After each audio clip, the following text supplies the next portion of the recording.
I'm sure you heard of this issue of Merry Christmas. Did you hear it? You heard it. Oh, so people started saying, Mufti Menk said you shouldn't say Merry Christmas to the Christians. I'm sure you heard that. Why do you want to just take a small piece of the statement and hold it out like this and make it seem like we are people who do not believe in, you know, a multicultural coexistence, multi-religious coexistence and so on? Let me tell you, I was asked about it recently in Singapore. And the reason I'm making mention of this is to show you that, look, we're not stupid. But sometimes people who want to look at it based on how the media has portrayed it may come to a decision or a conclusion that is not enlightened. They haven't considered everything. So what happened?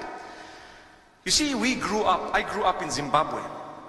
We interacted from a young age with the Hindus, the Christians, the Jews, those who are from the African traditional faiths and so on, and we got along. We mixed in the schools from a young age, and as I grew up, I went to a high school that was purely Christian Catholic. That was the best option we actually had.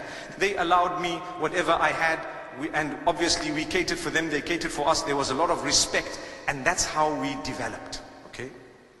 However, when it came to Christmas, there were so many Christians who didn't believe in it.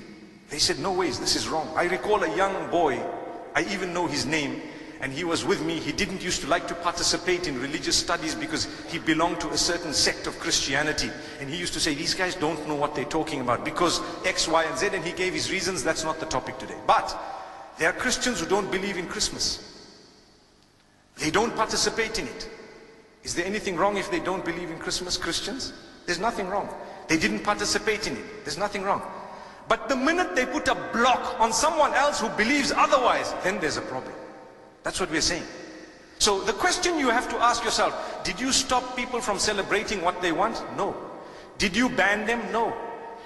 Did you disallow them? Did you spread hatred against them? No. All you said is, Lakum dinukum waliya din. You have your faith and I have mine. So as we grew up, there were a few Hindus who were with me at school. One of them used to eat beef, and I asked him, I said, how come you eat beef? Isn't this supposed to be your, one of the gods that you consider, a god with respect to them, with due respect to them? But he says, no, this is a special beef. I didn't understand that, but it was just that, okay, I'm not such a strict Hindu. That's what it meant. There were other Hindus who would tell him, listen, you are wrong. There were other Hindus who told him you are wrong. And there were other Hindus who tried to correct him. But he kept on eating it. And then, when it came to Eid al-Adha of the Muslimin, they would never congratulate us. Why? Because we are sacrificing or slaughtering their God, so to speak. We never ever felt bad.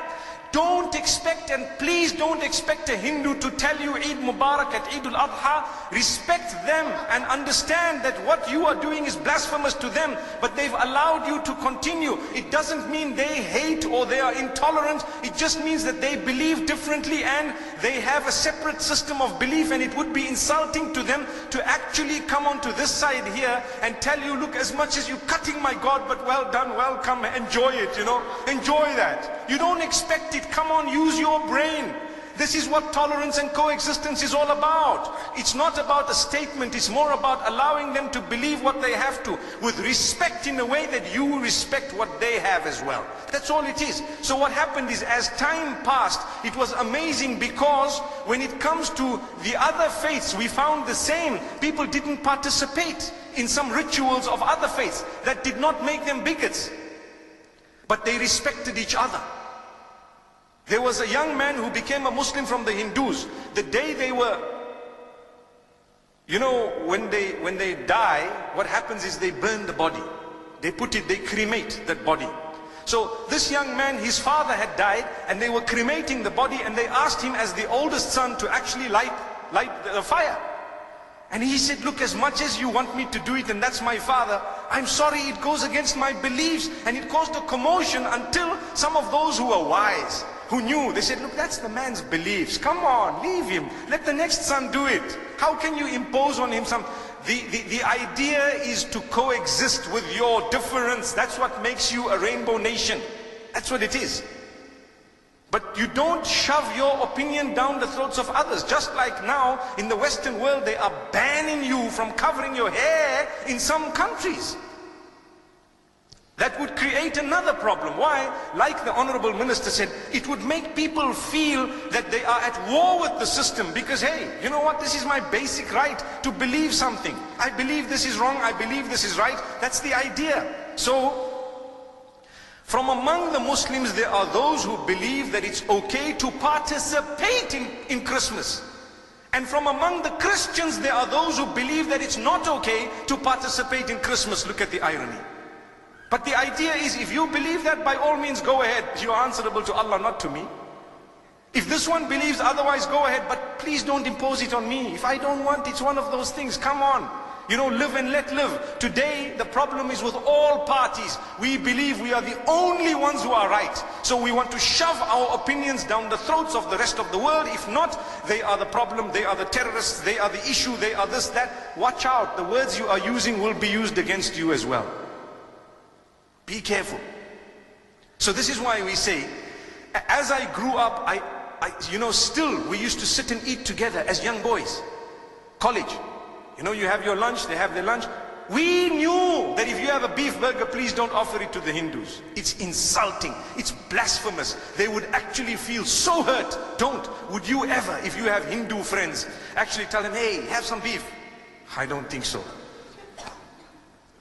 Exactly the same could be said about pork and the Muslims. Do you agree? Imagine if your friend says, this is a pork burger, come on, bacon tastes nice, you know, come on, you know. How would you feel? They respect you, you get along with them, you build the nation, you contribute towards the building of the nation together.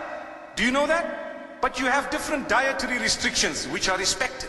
So, this is something that we need to talk about. It's got nothing to do with this person is intolerant. There is a big difference between difference of opinion and intolerance. Very big. I can differ with you right now. I can differ with you on 100 matters, but I'm so tolerant. I promote tolerance. I promote coexistence. I promote the fact that all of us should contribute towards the development of our nation.